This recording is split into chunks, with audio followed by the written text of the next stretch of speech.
Oh, excellent. All right. So everybody's cool. Everybody can see and hear me. Yes. Nobody's waiting to hear everything. Oh. All right. So ideally, you're going to have enough room that you can move around a little bit, right? You don't need a lot, however. We're going to need to see my feet. So, give enough room to kind of arms out. You'll be good.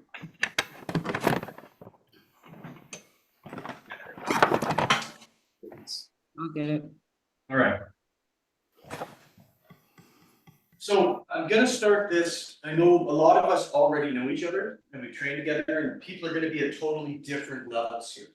So the very first caveat I wanted to say before we start anything else is that it's my intention to pass on this whole system. So when I work one-on-one with somebody, if somebody says, I've got 5 years of Taekwondo experience, we take that into account. I don't need to teach the guy kicks. Dude can kick like a horse. So I'm not going to spend time there. We're going to spend time on other things. But that's not going to be the case here, because I want to explicitly kind of record everything from the very beginning. So for some of you, this is going to be review. And for some of you, it might be all new material. But hopefully, if it is something that you've seen before, it's going to have a little different slant on it, or maybe you'll learn a trick or two along the way. But we're going to focus completely at Drunken in this 10-week session. So we'll use a bit of orthodox stuff, and then we'll compare it to Drunken boxing.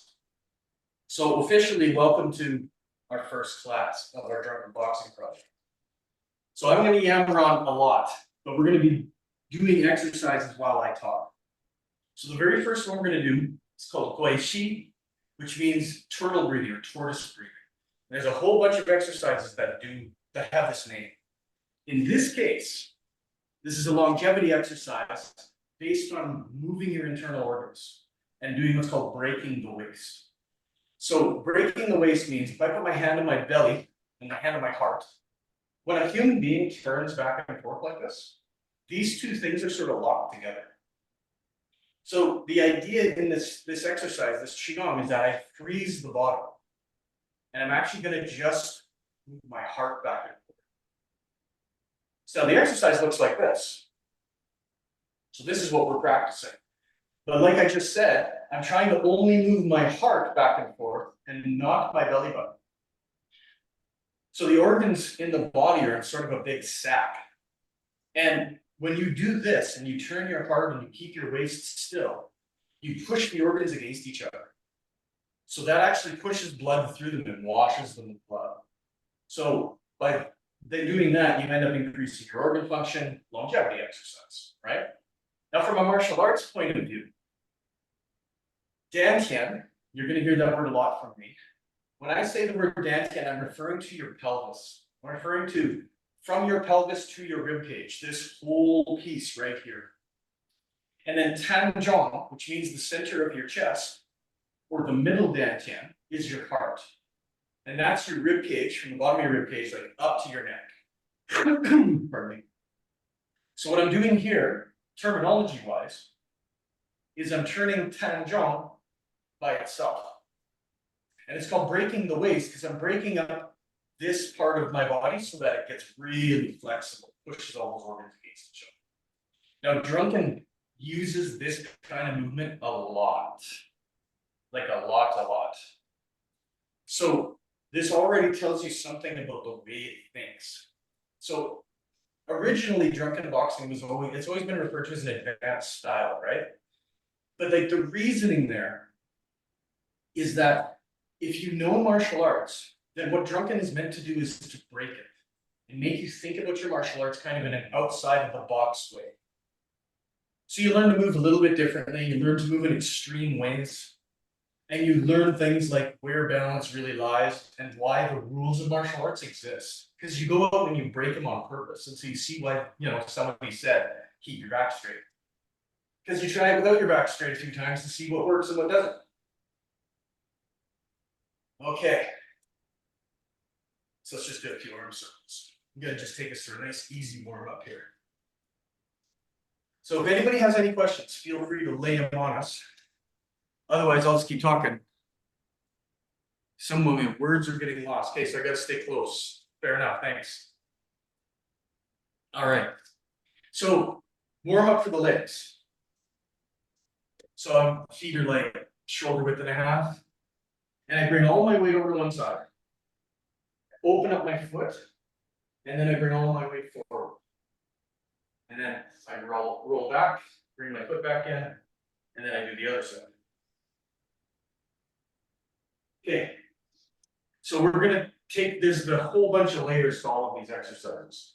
At first, we're gonna look at this just as teaching ourselves how to have a nice level head while I transfer the weight underneath my body. So what I don't want to see is this. It shouldn't be like big ups and downs, okay? Well, somebody's waiting.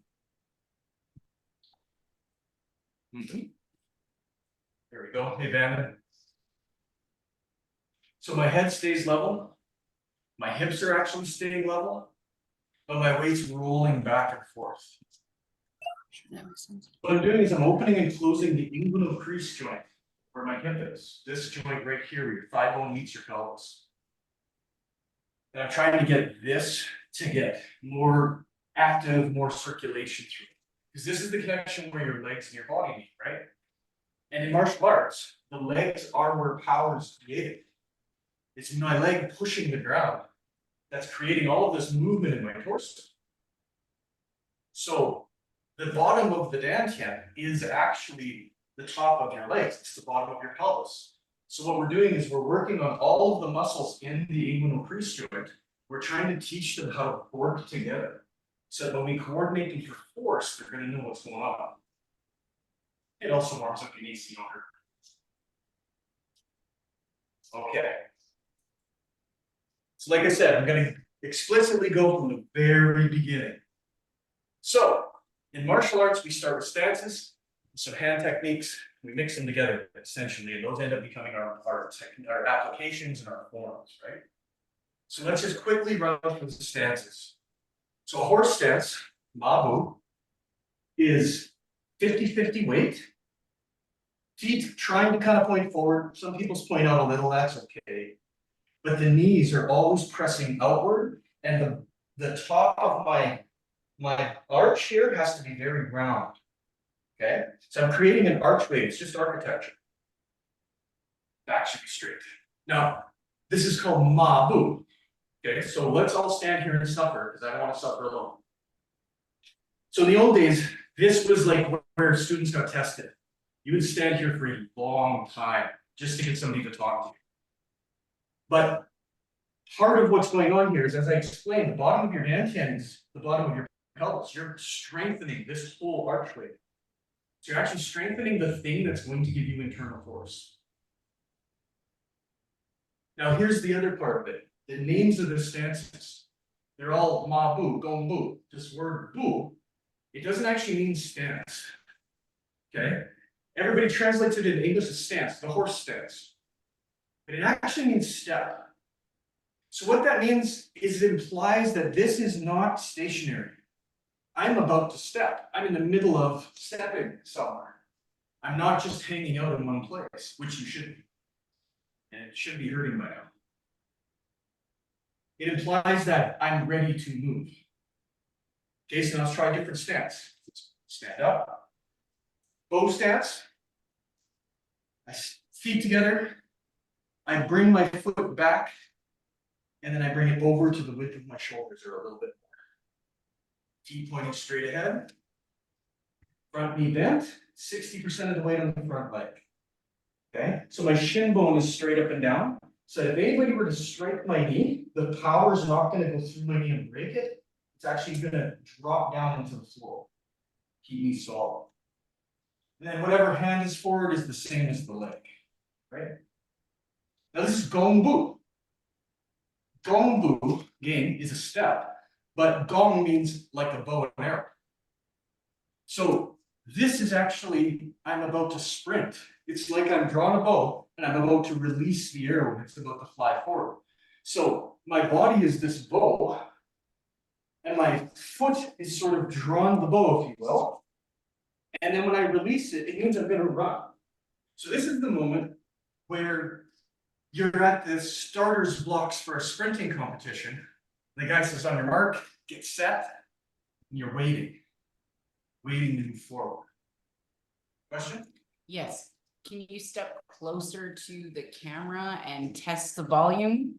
Alan's saying that it's there's a slight echo interfering, so we're not sure if it's the camera or if it's just the space. Oh, it could be. Okay, And I'll when stick you look closer. different places, it's Yeah, fair enough. So just make sure I'm not framing that, please. yeah. Yeah, cool. So hopefully that kind of makes sense. So when I do my gong bu, I'm actually not like settling backwards. I'm getting ready to move forward, like the arrow being released. So back to the horse stance one. Horse stance is really interesting if you think about it because it's ma. Ma means horse. Isn't it weird that Kung Fu's full of tigers and dragons and all these mean, terrible animals, poisonous snakes, and the first animal you learn is a prey animal? Well, what does that mean? It means that when I'm in my horse stance here, that it's like I'm a prey animal watching for the wolves. So what it means is I'm ready to run sideways. So the whole idea in the bu stance here is that horse stances are built this way. That's why everybody teaches to fight here, because all your power runs forward and back, like a horse turning to run because the wolves came up. So you're always in a state of potentiality, if that makes sense. Hopefully I'm not going too quick.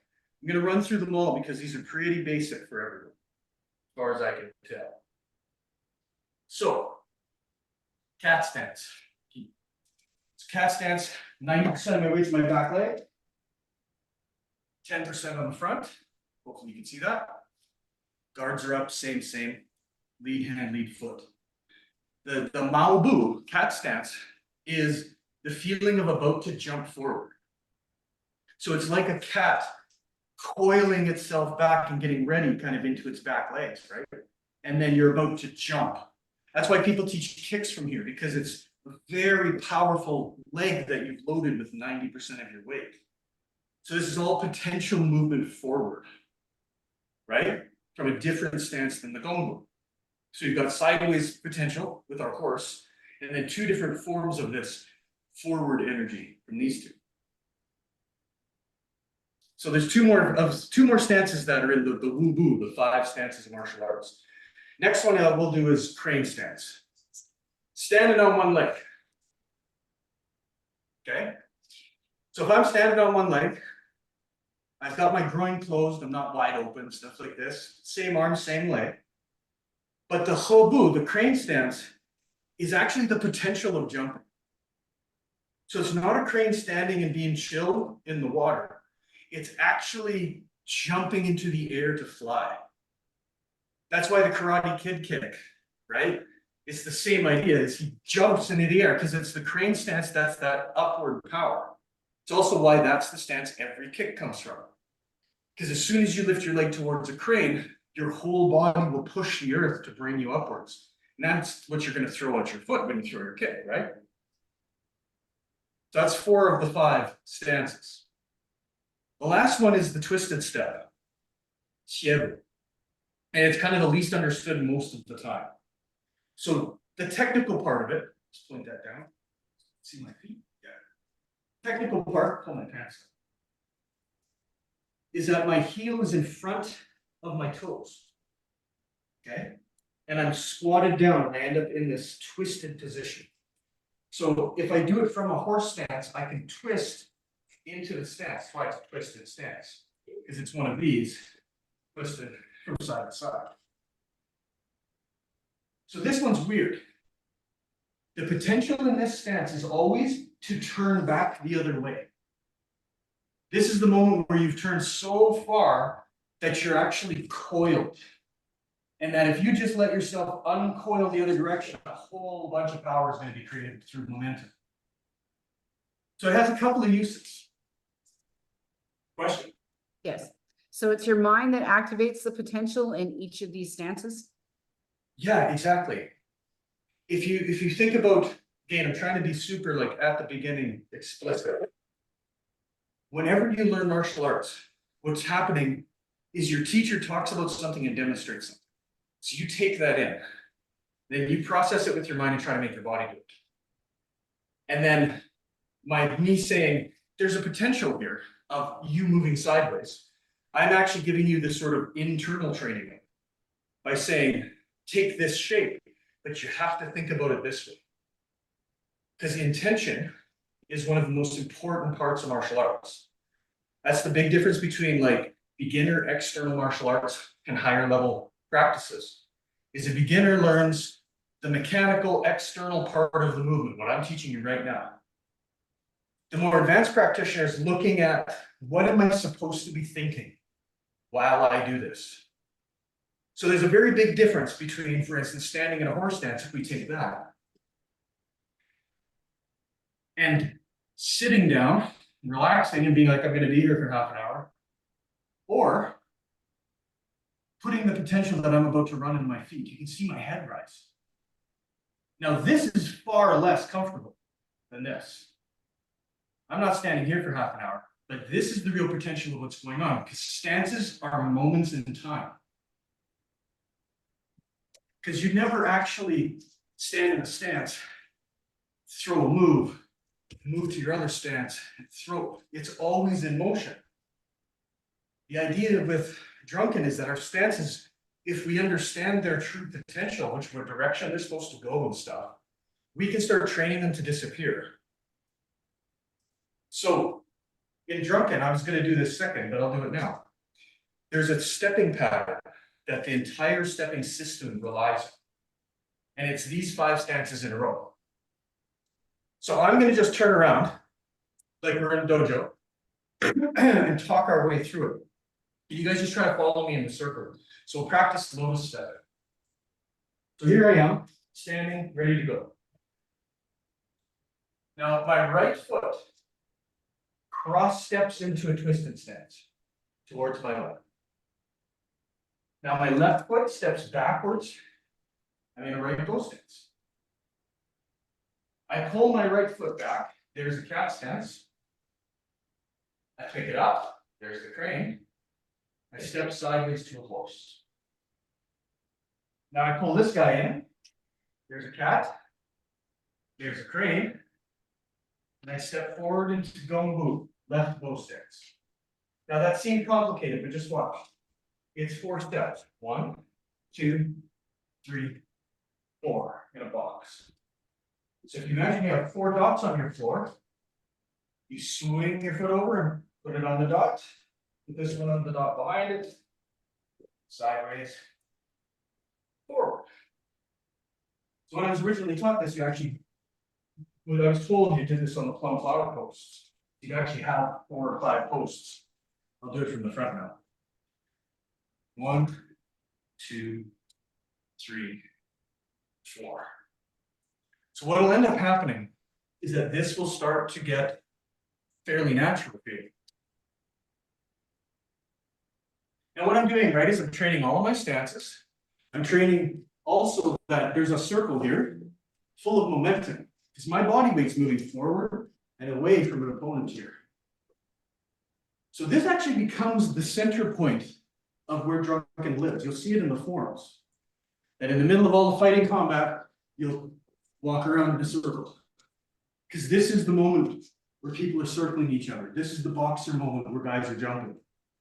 Drunken boxers are Lotus stepping and switching direction. So that's the very, very first drill.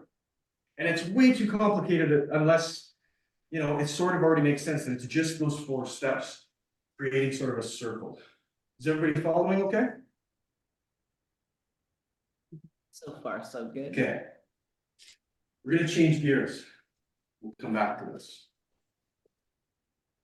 So, that first exercise we did, Tanjong movement. We're going to do another variant. So my feet are shoulder width, well, maybe a little more. Basically a really tall horse stance.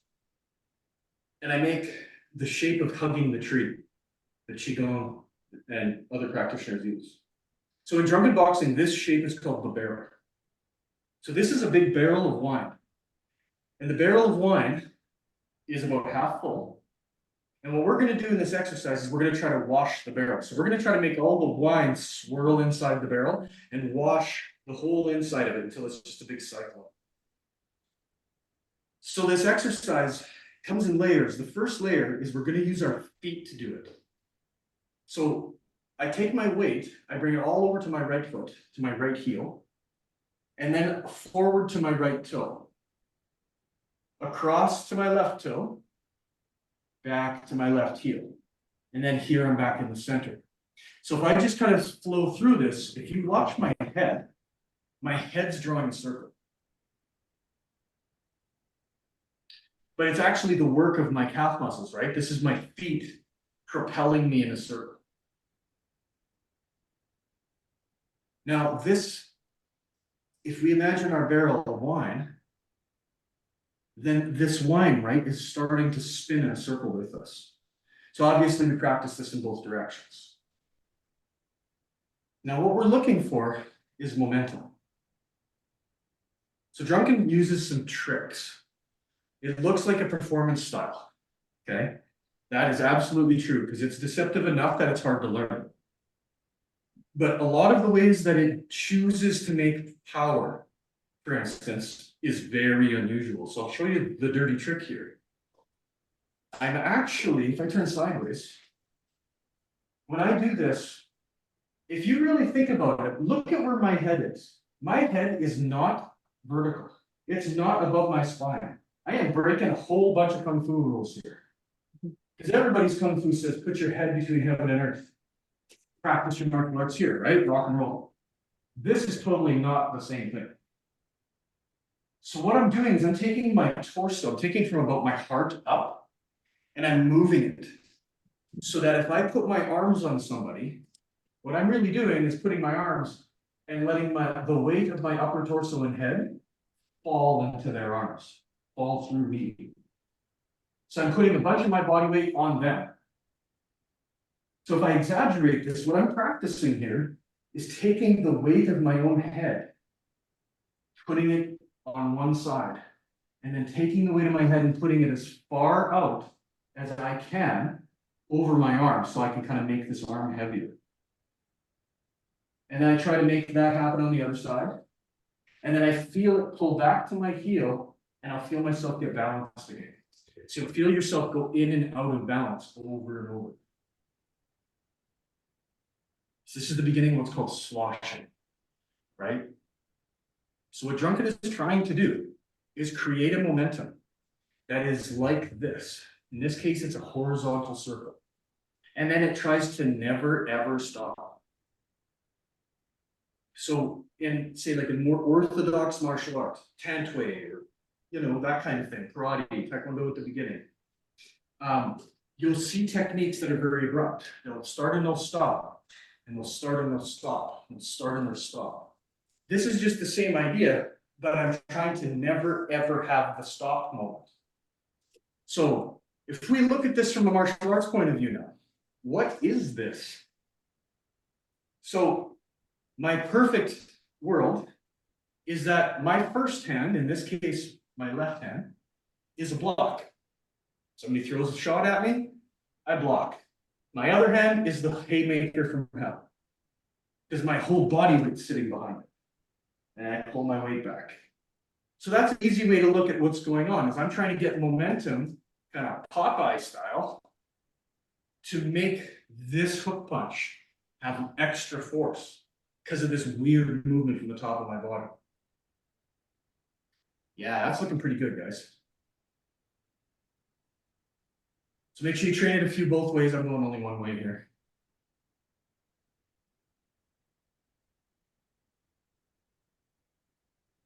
Yeah, there we go. So this horizontal circle, the feeling we're hoping to get in it is this feeling of the water sloshing around the barrel. And I mean, you might not get it the first day. It's pretty weird.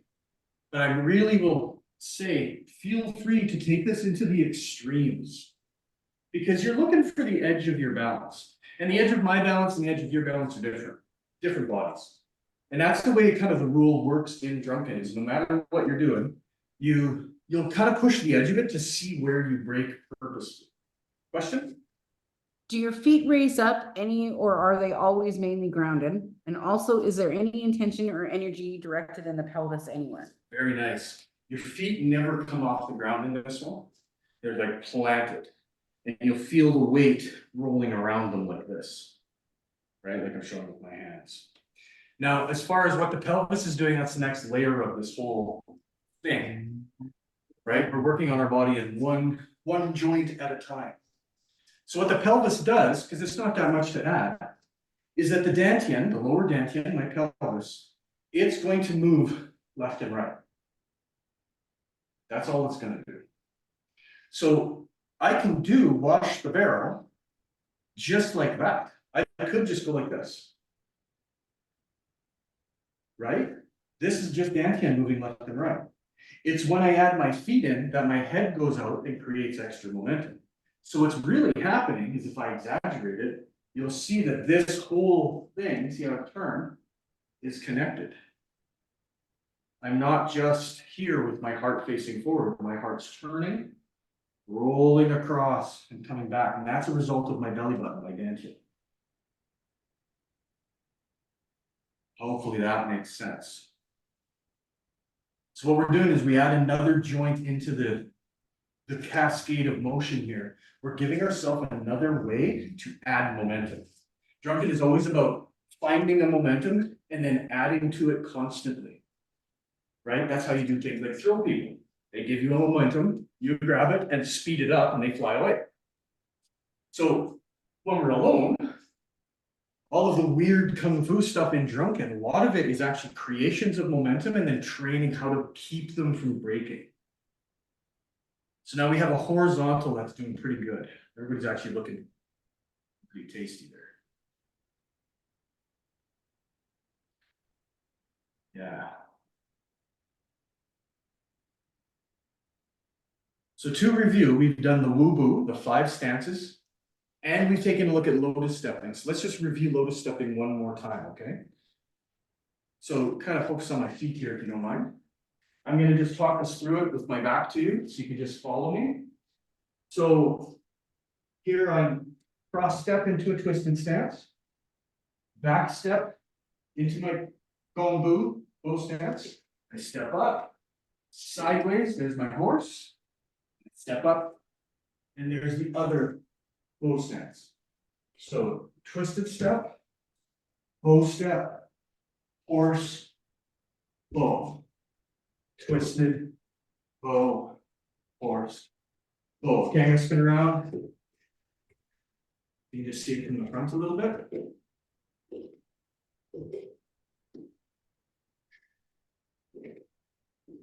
So what drunken boxing is sort of like is like you're trying to build a tank. A tank has 2 people operating it. One person's doing the bottom, the tracks, making you move. The other one is the gunner. And that's how drunken boxing looks at dantian versus tanjong. So my lower body, my dantian, my pelvis, its whole job is to move my feet around with power and root, meaning good stances. Tanjong's whole job is to make momentum in my arms. If I can get those 2 things to sync up, then I've got something going, right? I've got the whole machine running. So when you're training this, what you do is you do these 2 things separately, these 2 exercises, wash the barrel and lotus stepping. They're 2 of the Fu Zhu Gong Fa. Fu Zhu Gong Fa literally translates to supplemental training method, which is really meaning like secret training stuff that makes everything work. When I was taught, Master Ma did this the other way than the way I'm doing it. The Fu Zhu Gong Fas you're learning right now were literally the last things I learned. Because they're like the thing that ties the whole bundle together, right? It's that last piece of the puzzle that makes the gasoline ignite. So taking these 2 and training the horizontal momentum here, and then you realize that you're training horizontal momentum in your hips as it circles my feet. This feeling in my hips is no different than the feeling in my arms. But I'm feeling it now in 2 different places. And they're having 2 different purposes. And at first, that's really hard. right? These are not, like I said, they're the last things I learned. One of the reasons I'm teaching them first is they're hard. So if I teach you the hardest stuff first, you're gonna train it the most. And then you're gonna get further and further faster than I did, is my hope. So hopefully that makes sense. And you've always got the recording, hopefully, if this all worked. So you can always take a look at Lotus stepping and look at that one, the wash the barrel. Does anybody have any questions so far? I'm gonna grab a drink of water. Nobody has a question? Excellent. Clear as mud. Everybody feeling like they can learn something else? A full sequence of stuff, perhaps? Excellent. All right. So the hands. We gave ourselves a little walking around. We took a look at momentum. Now let's smack dudes with that momentum. So this exercise is called the 7 cups. So we have to have our drunken cup fist, first of all. So this thing gets a lot of questions asked about it. So I'm going to talk about it, and I'll probably make a video just about this. Do you use this? How does it work? What's it for? So how do you make it? I'm taking a fist. This is my hand. Yeah. I'm curling it from the bottom into a fist, basically, but I'm keeping this last piece open as though I was holding a Chinese teacup. Okay. Now, I bend my wrist 45 degrees. For some reason, a lot of people tend to, when they make this first, they do 90s. Okay, but it's 45. Question? Turn sideways. Oh, turn sideways. easier You to see what I'm doing? Yeah, there's a good idea. Yeah, 45 degrees. Okay, so what is this? First of all, can you use it? Yeah, it is actually part of one of the things in drunken boxing that it's actually revealing to you. When you look at this fist, if you think about hitting with this fist, you think, I'm gonna break my wrist. That means I can't hit straight because it'll break. Because of this 45-degree bend, it means every one of my punches has to be an arc now. So if I were to just close that little cup fist part, what's this? It's a hook punch. It's one of these. So that means that you're not going to see very much straight stuff happen with this in your hand. Everything's going to end up being arced in one way or another. So when I throw my cup fist punch, so let's play with this. We take a horse stance. Let's do the black tiger steals the heart, the one every martial arts class has ever taught me. Palm down in a fist, throw the other hand, pull the other hand back, right? Command, command, command. Everybody and their dogs have, learned this one. This is a straight punch. This rifles like a bullet at something, right? If I throw it at my camera, it'll rifle straight at it. Now, if I take my cup fist, if the camera is still my opponent, my heavy bag, I can't come straight at it because I break my wrist, which means this fist has to cross my body. So my black tiger punch now will actually always cross over to my opposite shoulder in the view of the camera. Because otherwise I'm gonna break my wrist when I hit that heavy bag. So what this ends up training you how to do is none of your punches are straight. Your instinct to throw a punch at somebody will stop being a bullet and it'll start being an arc, which is very annoying because it's not normal, right? Everybody's training something else. But the idea here is that we're trying to make you think it's straight when it's really not. We're lying to you the whole time. So this cup fist can be hit with on that angle. Now, the second thing that this is really about is it's Pavlovian. So the whole idea in the Ma family is when you learn drunken boxing, most of the form, most of the exercises, you hold cup fists. But the reason you're doing that is you're, say, training a horse stance, holding your barrel with your cup fists. What's happening is you're reinforcing this kind of structure and power and intention with this hand shape, with this mudra. So what will happen is if you keep training how to do martial arts correctly, according to drunken boxing, with this hand, this will become linked to it in your body. So as Master Ma would say, you change your system at the wrist. If I want to do drunken boxing, my wrists turn and it's the signal, it's the reminder, oh yeah, make your back this way. Put your weight at the bottom, right? Slosh, everything's sloshing now. So I'm Pavloving myself so that my instincts get sharper and sharper. Now, are you shifting and angling also with the cup fist? And also, I imagine it's necessary to condition the hands in this formation. Yes? Yes, if you're actually hitting, that's a good question. If you're actually hitting, okay, say I'm hitting a heavy bag.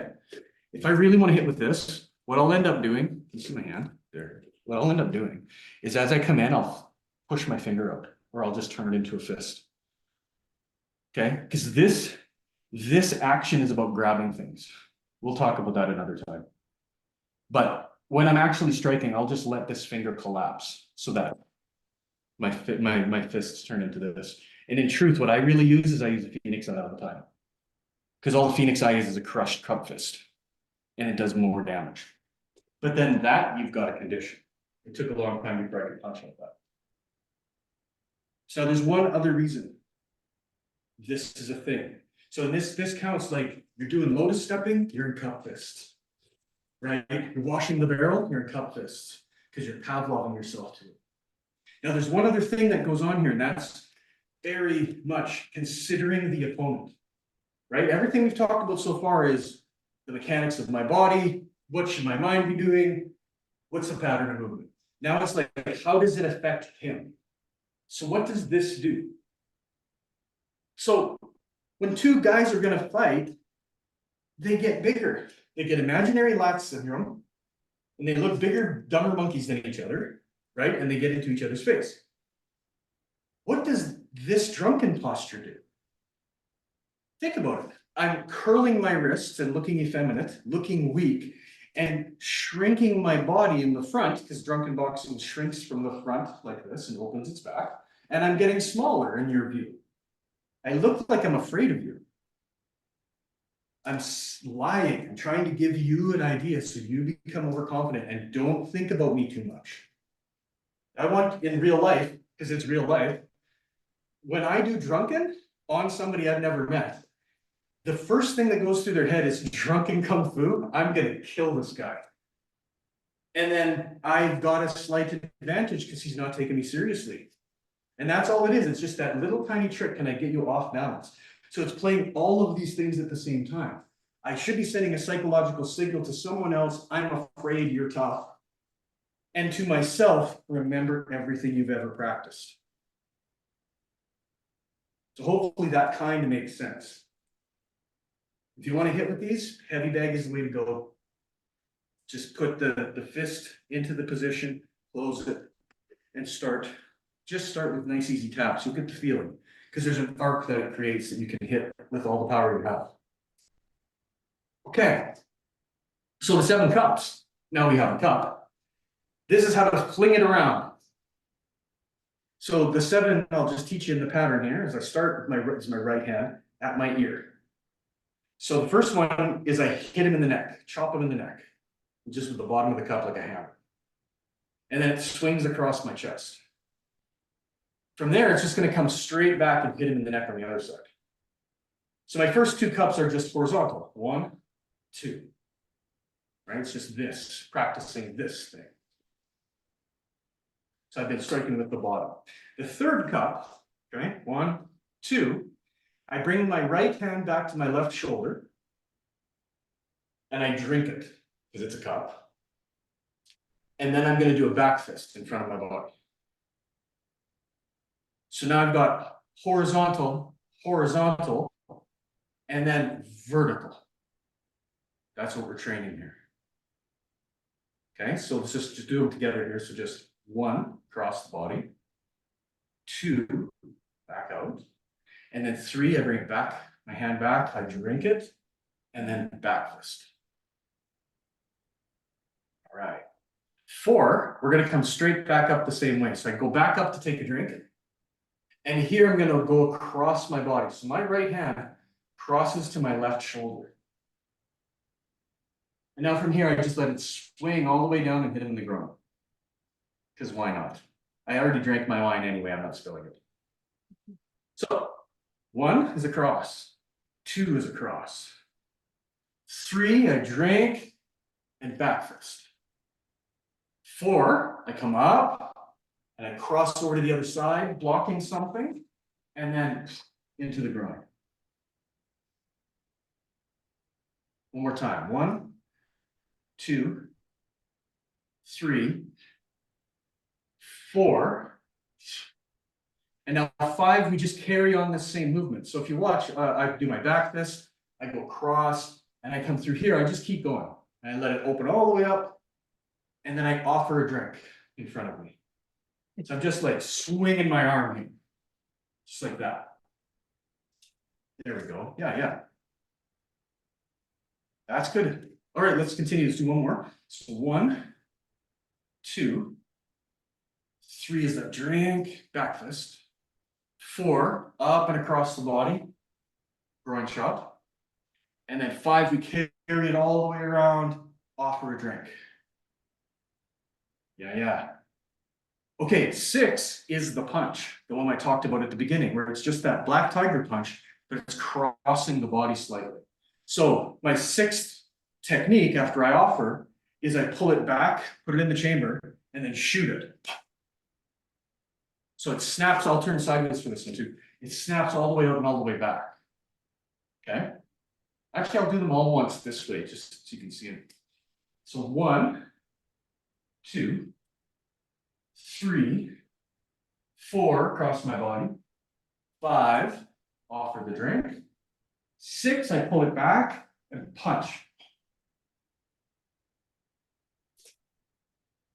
Okay. Feeling good? Feeling good? We're gonna get all 7. That's what I think, because why not? Or we can leave it as a cliffhanger. No, it's a terrible idea. So here we go. So follow me through and we'll add the last. So from my right hand, I go across my body. That's 1 to the neck, 2 to the head. 3, I drink, back fist. 4, I drink and block, groin. 5 goes around my body, offer a drink. 6, I pull back, punch him in the head, basically. Kabang. Now 7 is another punch, but it's a different type of punch. So this first one, number 6, is me punching a guy there. Number 7 is a hook. So I'm actually rolling that same punch out and I'm rolling it all the way over and pulling it back towards my opposite shoulder. So what I'm trying to do to the guy is I throw a punch past his ear and I clip him in the back of his neck on the way back. So I'm actually punching this way back towards myself. Okay, yeah, let me do it sideways. So horizontal, vertical, vertical, vertical, straight ahead, back towards me. So we're training all the directions. That's the idea here, is I'm going to train every direction and I'm going to teach myself how to get power in every single direction. Then I'm going to teach myself how to make them flow into one another. So let's run the sequence a couple times. Okay, so I'll just stay on the one hand. So cross, that's 1, 2, drink, back fist, 3, drink and block, groin, 4, round, offer a cup, 5, pull back and chamber, then punch, 6, and then 7 is that hooking punch around behind his head and pull it back towards your chest. So it looks like a funny punch like this. That's number 7. So 1, 2, 3, 4, 5, 6, punch, 7, hooking punch. So ideally that makes fairly good sense. It's a pretty straightforward little set, and it works, like I said, all of the different angles that you're going to end up using in martial arts. Because this kind of covers them all, right? Left and right, my horizontal axis, my vertical axis with all of this, and then the axis from me to my opponent, and from my opponent back to me, forward and backwards. Does that make sense? Anybody have any questions? I'm leaving a dead space while I have a drink.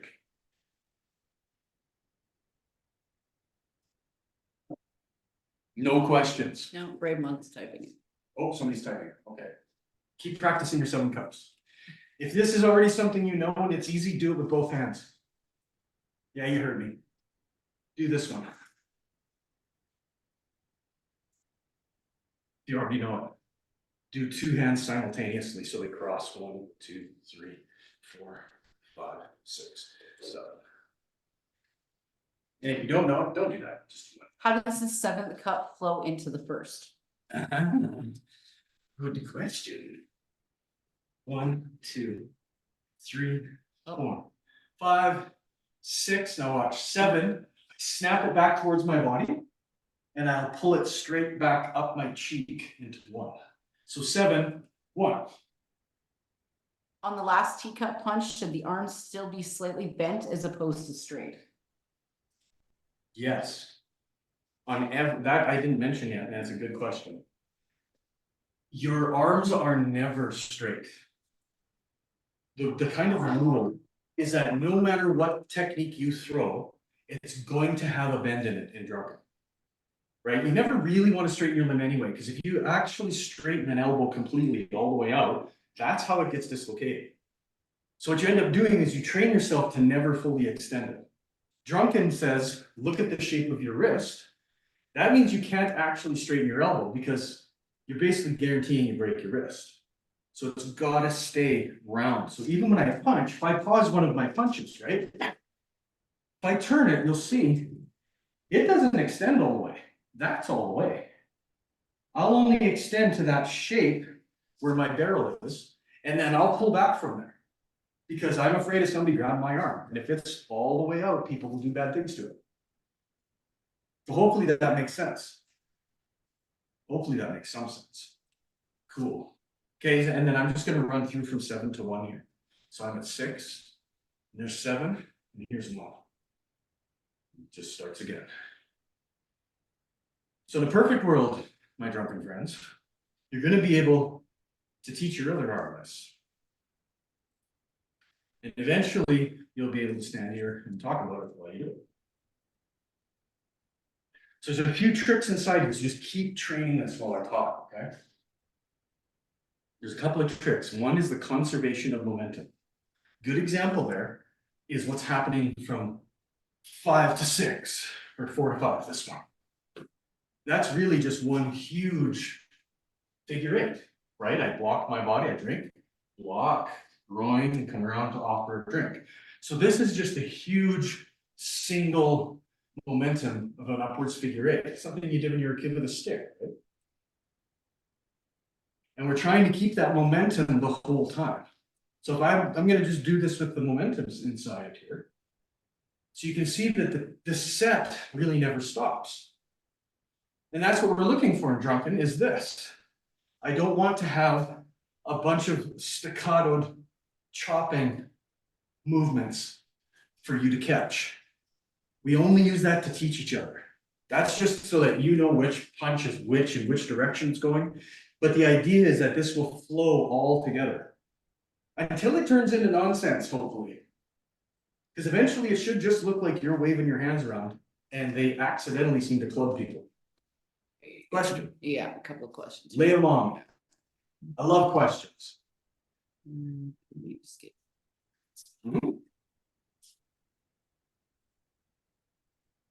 If you're good at 7 cups, do it on both hands.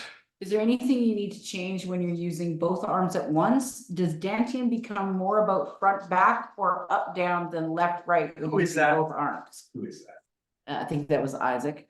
Isaac? And hang on. Yeah, I think it is. On the third teacup fist, what are the target areas with the downward back fist or gua choi, as I know it, and how low do we allow it to go down? Yeah, good questions. Okay, I'm gonna ignore Isaac for a second. This one, this one here, okay? The trick inside here has to do with how our bodies are moving, right? So I'll get there in a sec. Left and right is this, my whole torso turning left and right. That's how these two things happen, right? That's my 1 and my 2. Number 3, this back fist thing, why it has a drink on it is I'm gonna exaggerate it. But why it has the drink is I'm opening my body this way and then closing my body. So I'm actually training this. That's where my power is in my back fist. So I turn Dantian left and right. Now I'm gonna roll tangent on my heart backwards, and that makes me drink. Then I roll it forwards, that's where my punch happens. So how low do we go? I'm actually in this position, but I'm rolling my heart down. If you watch very carefully, you'll see my arm doesn't move when I throw this punch. Oh, can you kind of see that? Hopefully. Yeah. There's none of this. My body just opens and closes vertically. And almost all, like not all of them, but almost all the drinks are like that. Is you're opening this part of you so that you can crush back into it. So there's power to be made both directions. It's a piston. So we have our left and our right, and then we have a piston to go vertically. So hopefully that makes sense for the golfer. Now, how much does Dantian turn? Was that what that other question was by? Does Dantian become more about front back or up down than left right when using both arms? Yeah, front back. If you're doing this one, this is the one you're talking about, then yeah, Tanjong is rolling forward and backwards most of the time. Right? Because I'm actually opening the heart, closing the heart, opening the heart, opening the heart, closing the heart, over and over and over to create these techniques, right? So yeah, this ends up being more vertical if both hands are running at the same time. Which is a good practice, because eventually what this needs to turn into, of course, is that you have both hands trained in all 7 of these different strikes. And then you start training this as you walk. So let's make your first class more miserable than I planned. Here we are, lotus stepping, cross stepping, back, sideways, forward. Thanks. Just get the machine under here running. Okay, so we're gonna try to forget about it, see that? So we just kind of get this going. Okay, I feel like I'm walking in a square, close enough. All right. I'm just gonna put one hand away so it doesn't distract anybody. So 1, 2, 3, 4, 5, 6, 7. It's a lot harder than it looks because you have to have both of the machines running. But this is what we're really trying to get to. Because if you just allow, I'll just put my other hand in for a second and you'll see what it starts to look like. It's Kung Fu now. But I'm really running that 7 sequence on both hands, out of sync, while wandering around. It's that it creates something kind of bigger than the sum of its parts. So you start to be sort of this weird avalanche. That's kind of where drunken boxing lives. It lives in this place where it kind of doesn't buy that what it's going to try on you is going to work. So there's not a one punch, one kill mentality to it. It's more of a, I'll try to hit you, but I bet you it's not going to work. So instead, I'm going to try to hit you 7 times. Because one of them might work. And if I catch a break and I get guy, then I can follow through with something else. So it's always kind of like an avalanche of stuff coming in. It's not the well-timed sniper shot of a jab. It's the here comes the kitchen sink. Here's half of my body weight. What you want to do with it? Because I don't care. One of these is going to hit. So what ends up happening is you have to have like really superb control over momentum. Because it's very easy to lose yourself in this momentum when you're busy trying to walk. So you train them all individually. Hopefully that makes a little bit of sense. Because this is really like the true foundations of it, more so than the form. This is the stuff the forms are made of. Right? Does anybody have any questions? I'm just going to look at the time here. Oh, we're almost out of time. Look at that. Does anybody have any questions, comments, concerns?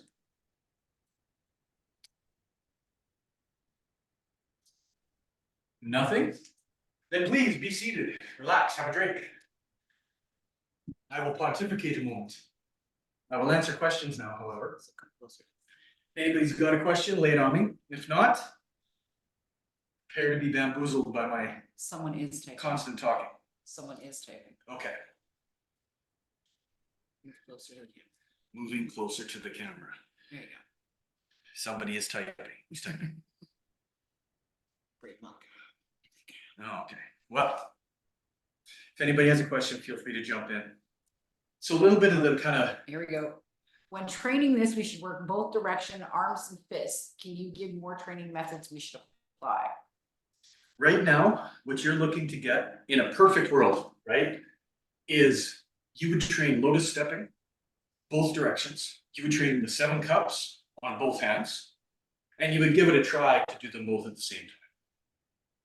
Then in a perfect world, you would mix that together so that you could lotus step underneath your 7 cups with either hand, both hands, in time, out of sync. Because this is going to end up being the core of where the art takes place. When practicing with one hand, which is about all in hand, what do you do with the other hand? If you're practicing one hand, just stick the other one in front of your heart. Just stick the other one in front of your heart and don't worry about it for now. What you're seeing me do when I'm doing this is my other hand is doing all the blocking. Because these are all strikes. So the way I'm thinking about it is I block and pull his hand out of the way, wham. Right? I block, bam, I block, bam, I block, bam. I'm thinking about it like that. That's why you're seeing my other hand go kind of all over the place. When training, should it be more about the momentum or getting the movements clean? Movements clean first, momentum second. Because if you have bad movements, the more momentum you put in them, the harder you're going to hurt yourself when you hit something. Because you're going to break your hand or something if something's in the wrong place. Because you're trying to accumulate a huge amount of momentum in your body and then just run it into people, essentially. So it's very important that these are correct. You know what part of your hand you're hitting with, or you know where you'd be hitting on the guy, you know, basically, which direction at the very least. And you'd be able to do these at will. That's the perfect place to live from. What'll end up happening, let me lay some Ma family stuff on you. So there's some sort of like tenets of the Ma family stuff. The big set of philosophical points of view and rules of how the style operates. So the very first one ever is if your hand moves, your foot moves. Which is a fairly large subject in truth, but we demonstrated it today. If I'm practicing my 7 cups, theoretically I should be doing stepping work underneath it. Because reality, the actual reality of fighting with people is if you stand still, you're target. You're waiting to get hit. That's why everybody bounces and stuff. So instead of bouncing, drunks do this stumbling thing that the Lotus stepping is. Now the second one that I wanted to talk about tonight was this weird idea about guard positions. So guard positions, when we learn them, if you're learning your stances like we did today, your lead hand is in front, your hand's behind, and an orthodox Kung Fu guy is going to tell you, this front hand is a little high, it deals with the top. This back hand, it's a little lower, it does blocky stuff down here, okay? And either one can throw the punch. But if you look at this, what I'm doing is I'm protecting the center of my body where all my goodies are. I don't want you to poke my eyes or punch my teeth or hit me in the groin or any of that bad stuff. So I put my hands there to defend it. Now, if we were to think about the body though as a 3-dimensional object, I'm only actually guarding about 30% of me, just this box, right? So the rest of me is sort of open, but I mean, it doesn't matter because my opponent's in front of me. My back doesn't matter if it's way back there. But drunken boxing takes this idea to a different place. It says, if I can only block 30% of my body, I'm going to move that 30% around so that my opponent has a hard time understanding where my defenses are. So instead of a fixed hand position while I step and do Kung Fu, I'm actually constantly changing my hand position, which is these 7 cups. Just this. So the technique is known as stir the cups. So stir the cups, this is the last technique I'll teach today, is just rotating the hands over each other. That's it. And I'm just changing which hand goes on top. Right hand comes over, left hand comes over. And I have a direction. So if I do it this way, you can see there's a direction to where I'm going. I'm turning in a single direction. Because what I'm doing is it's the water from the sloshing of my barrel. So here's my barrel in my wash, and here's my stir the cups. Now this is a guard position with the hands changing in front of each other over and over. So the idea in the Ma family is that I would keep this in motion and I would raise it if you go near my head, and I'll lower it if you go near my body. But this thing never stops. So this is gonna run up and down in front of your spine like a pillar as you step is the real drill. And this is where the style lives, is it lives in this place. All of the techniques in every form, all of the throws, kicks, etc., come from lotus stepping and the stir the cups technique happening at the same time. And that really is just pieces of the 7 cups, coming in, coming out, moving up, moving down. Same idea, it's just the 7 cups is the combative. Oh, I could comp a guy with this. Because otherwise this looks like nonsense. But hopefully that makes sense. This is the actual guard position is this moving target. But in reality, we use it the same way like a boxer does. Somebody goes for your head, you put your shields up, duck your noggin so you don't get your head taken off, and you block stuff. And if he goes anywhere else, I move this into any other place where it might be a problem. And then I manifest my 7 cups out of it however I want. So I'm just going to demonstrate that once because we've got different people going on. So if I'm stirring the cups, I'll just start doing moves out of the 7 cups here, right? So maybe I'll back fist, but I'll just keep my cups going, right? 1, 2, 3, back to my cups. 4, 5, back to my cups. 6, 7, back to my cups. And I just train that again, both hands, because it's the integration of this stuff that makes it actually operate. Now, I've probably overloaded a beginner and bored some of the more advanced people. But I'm going to call it there. Yeah, that's exactly right. All targets hit, bored people, and yeah.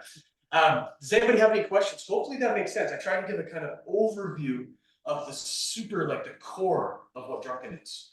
Every technique is built out of these 8. There's 8 secret exercises, 8 Fu Zhu Gong Fa. And those 8 have myriad different ways to combine together to create all of the forms, all of the things you see in the Drunken forms. So today we did Lotus stepping, which is the big stepping one, and we did Wash the Barrel. Those are 2 of the 8 big Fu Zhu Gong Fa. And then we did the 7 cups practice as well, which is our first kind of combative head technique. Questions, comments, concerns, criticism, sarcasm, bad jokes? Nothing? Nobody? I'm such a good teacher, it all makes perfect sense. That's what's happening. That's fantastic. I have a question. I typed it in there, but I guess I'll just come off and we can do audio. Is that cool? Yeah, lay it on me. All right, cool. So imagine that the drunken boxing would layer into your kind of existing styles that you already may have in terms of like in terms of arms, like defenses, right? And I say, for instance, like Wing Chun or boxing. True or no, or do you have any thoughts on that? The question is what? How do they layer together? I am so I'm imagining you started talking about like how the arms are kind of guarding those positions are in motion, right? And like the I'll call it upper and lower gates. Yeah. I imagine that like your defensive. So let's say you train this particular style, whatever style emerges as an oncoming attack is coming. The drunken would just flow the drunken is about flowing, right? So it would just flow into your defensive hand positions. Yeah. Let's say, for instance, some people will do double cover or gong sao or something like that. You would flow into those. Yeah, exactly. Okay. Exactly. Yeah. This is more like a center of a wheel, and Yeah. anything you already know, just kind of you stick it in. Because Drunken is like taking it, like it's real true, like why it's advanced, is you're supposed to know something already. And then Drunken's supposed to break it and give you a different way of doing what you already know. So it's really just meant to empower what you already do. So if the case is like, say you do Wing Chun, right? You mentioned Wing Chun, right? Yeah. So the 8 blocks of Wing Chun, right? Bong, Tan, Tan, Gan, etc. Those are all sitting inside these techniques. You can see it if you start to break them down. Because if I do one of these with my circles, I've actually got a Gansa. If I come up to guard my head, I've got a Tansa. When I do number 4, I cross my body, I've got a Paksa. It's just that I'm not showing the moment where it happens. I'm kind of going through that moment. But that's it, right? Is if you take this just as a center point, anything you already know can flow from here. That's exactly the idea. So whatever position you may have learned, right? Depending on what kind of martial arts you've done, it's easy to hit that position and then go back out of it and disappear again. So that you end up kind of, like I said, being like a weird avalanche of stuff. Does that kind of answer your question? Absolutely. Thank Cool, you. man. Yeah, don't ever think, I've especially always, my stuff, everything you already know counts. It's Right. all about like, can I give you just a different perspective on it that might make it work a little differently or make you see it differently so that you can just get better, right? Because Drunken is really about cultivating yourself to take your martial arts to a place that's unusual and look at things like, why is it that everybody tells me to have my neck straight? Why do I have to have my body straight up and down? What really is that for? So then we practice all this crazy wobbly stuff. We start to learn, well, there's another way to look at that. The wobbly stuff's cool, but it's way harder to do than a straight back. So of course that's what you get taught first. And you start to realize, well, I mean, the rules are actually less cut and dried than you might think. Drunken's about kind of pushing at them and seeing where you break. Because then next thing you know, your old martial art, the first thing you study, the orthodox, it looks way easier than this crazy stuff. So you end up doing it better. Because like it makes more sense than this what wave your head around and make your weight go places, right? Because you've already got it into your bones. So totally rely on what you have before. Stretch it. That's the whole plan. Any other questions, comments? Is there anybody else? Practice loading, stepping, stances disappeared. Is this different from the progression of stances? So yeah, I'll answer that one. My stances are very small now.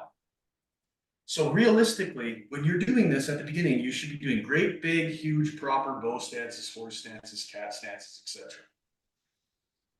Eventually, what you'll end up doing is you'll keep making them smaller. Because like in Chinese Kung Fu, right, especially in the North, we have these huge, long stances. And you learn like a big bow stance, and it's this huge thing, and you start to wonder, like, can I actually like fight from there? How did you move from there? Well, it's not really that you move from there. You train there so that you can make a stance where you're solid. And then once you have a solid bow stance, for example, then you start shrinking it. And you see how small can you make a bow stance and still be solid? Which eventually will turn into, can I make my bow stance kind of look like it disappears? And that's where Drunken's hoping to get. My teacher, his words were, the ultimate expression of Drunken boxing is everything should disappear. It should look like an accident that you beat the guy up. Because you won't even see like, techniques. You'll see this sort of array of stuff flinging around and a guy falls down and you stumble away like an idiot. And nobody's really sure what happens. But that's incredibly hard to get to, right? Like that's really high level of this. So we have to start off with the idea of, everything's still what we think it is. It's just going to flow differently than maybe we've done it before. If that kind of makes sense. I hope. All right, guys. I think that's more than enough of me yammering on. Any last moment questions? Hopefully that worked out for everybody. I'll try and get the recording thing to work, and then what I'll do is I'll get that the link to the recording emailed out to everybody. If you have any questions, right, over the week, feel free to jump into the Drunken Boxing Project on Facebook, and we'll discuss things in there. That way we can all see if anybody's got a question that might benefit somebody else, right? Or you can always reach out to me, Facebook Messenger, WhatsApp, however you got me, email. And I'm always happy to help, okay? All right, everybody, let's call it a night. Good class. Hope you had fun. Hope you learned something. Gratitude. Thank you. Very cool. All right, we'll see you next time, everybody. That's great. Take it easy. And meeting.